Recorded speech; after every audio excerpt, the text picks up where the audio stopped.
राधे राधे मित्रों, पुराणों की कथा में आपका हार्दिक स्वागत है। मित्रों, भगवद गीता भगवान के मुख से निकली हुई ज्ञान की गंगा है।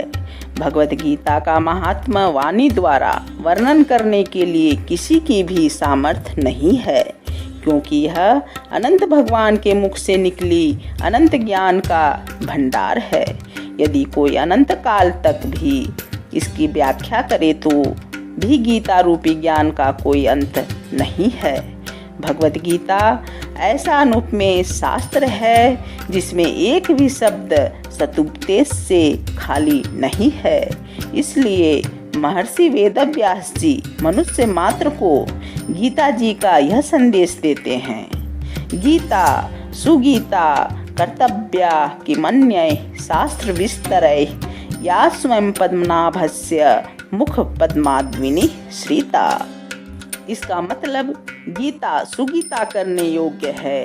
इस गीता शास्त्र में मनुष्य मात्र का अधिकार है, चाहे वह किसी भी वर्ण आश्रम में स्थित हो, परंतु सभी को भगवान में श्रद्धा और भक्ति अवश्य होना चाहिए। और गीता जी को भली प्रकार पढ़कर अर्थ और भाव सहित अंतःकरण में धारण कर लेना मनुष्य मात्र का मुख्य कर्तव्य है, जो कि स्वयं पद्मनाभ भगवान के मुखारविंद से निकली हुई है। मित्रों, इस वीडियो में भगवद गीता के दूसरे अध्याय के सार को संक्षिप्त में प्रस्तुत किया जा रहा है। मित्रों, भगवद गीता के दूसरे अध्याय का संस्कृत में श्लोकों का पाठ करने का जो फल है, वही फल हम सिर्फ प्रतिदिन दूसरे अध्याय का सार को श्रवण करने मात्र से प्राप्त कर सकते हैं। तो मित्रों, वीडियो को शुरू से अंत तक अवश्य सुने और पुण्य फल के भागी बने। मित्रों, भगवान श्री कृष्ण ने भगवद गीता के दूसरे अध्याय में उस तत्व ज्ञान का निरूपण किया है जिस तत्व ज्ञान को पाने के लिए देवता भी लालायित रहते हैं।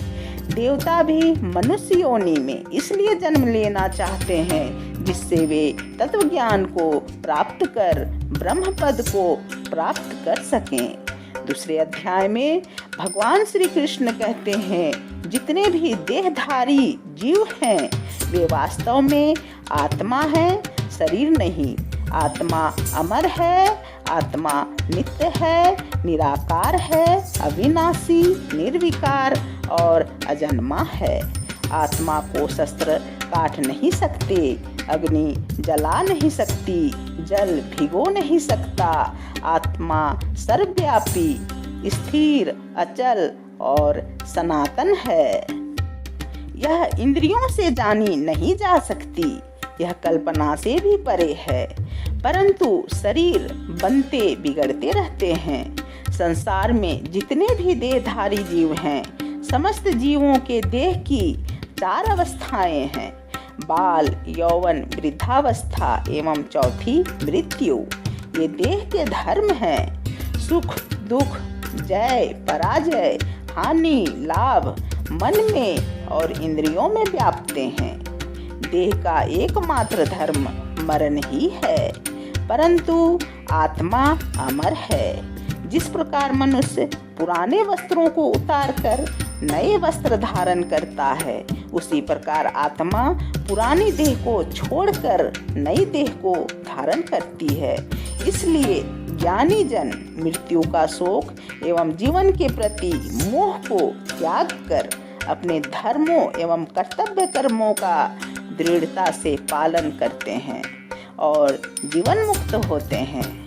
इस प्रकार भगवान श्री कृष्ण दूसरे अध्याय में कर्मों की आसक्ति का भी त्याग कर निष्काम कर्मयोगी बनने की शिक्षा दे रहे हैं, क्योंकि यदि मनुष्य कर्मों में आसक्ति रखकर अपने स्वार्थ एवं मनोकामना पूर्ति हेतु कर्म करता है, तो वह जैसा कर्म करता है, यदि वह पुण्य कर्म करता है तो अपने कर्म के फल स्वरूप स्वर्ग में जाता है, और पाप कर्म करता है तो अपने कर्म के फल स्वरूप नरक में जाता है।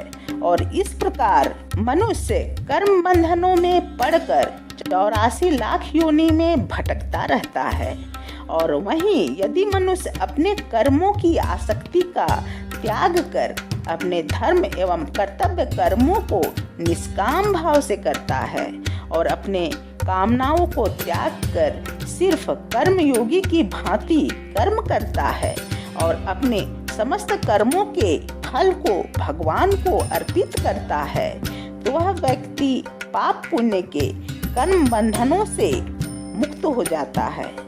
ऐसे मनुष्यों को अपने कर्म के फल स्वरूप 84 लाख योनियों में भटकना नहीं पड़ता, बल्कि ऐसे मनुष्य जीते जी जीवन मुक्त होते हैं। ऐसे ही जीवन मुक्त निष्काम कर्मयोगी सर्वथा पाप पुण्यों के कर्म बंधनों से मुक्त हो ब्रह्म पद की प्राप्ति कर परम शांति को प्राप्त होते हैं। मित्रों, हमारे शास्त्रों, वेदों एवं पुराणों में 84 लाख योनियों का वर्णन है, जिसमें मनुष्य योनि को सर्वश्रेष्ठ कहा जाता है, क्योंकि मनुष्य ही एकमात्र ऐसा जीव है जो तत्व ज्ञान की प्राप्ति कर भगवत भजन एवं भक्ति के द्वारा भगवत प्राप्ति एवं दुर्लभ मोक्ष को प्राप्त कर सकता है। इसी में मानव जीवन की श्रेष्ठता है। मित्रों, भगवत गीता के दूसरे अध्याय में भगवान श्री कृष्ण अर्जुन के माध्यम से मनुष्य मात्र को यही शिक्षा दे रहे हैं कि इस दिव्य ज्ञान के द्वारा अपने जीवन को सार्थक करें। मित्रों, जिसका संक्षिप्त विवरण हमने आपके समक्ष रखा। भगवत गीता के दूसरे अध्याय के पारायण से या श्लोकों के पाठ या श्रवण से अनेकों जीवों ने मुक्ति पाई। सर्वप्रथम जिन जीवों ने मुक्ति पाई, इसकी कथा मैंने डिस्क्रिप्शन बॉक्स पर दे दिया है। आप कथा का भी श्रवण अवश्य करें और पुण्य लाभ लें। मित्रों, भगवत गीता के दूसरे अध्याय के इस संक्षिप्त सार को आप ज़्यादा से ज़्यादा शेयर करें, लाइक करें और पुण्य के भागी बने। हमारे सनातन धर्म ग्रंथों की और भी दिव्य कथाएं सुनने के लिए हमारे चैनल को सब्सक्राइब अवश्य करें। वीडियो के अंत तक बने रहने के लिए बहुत बहुत धन्यवाद। राधे राधे।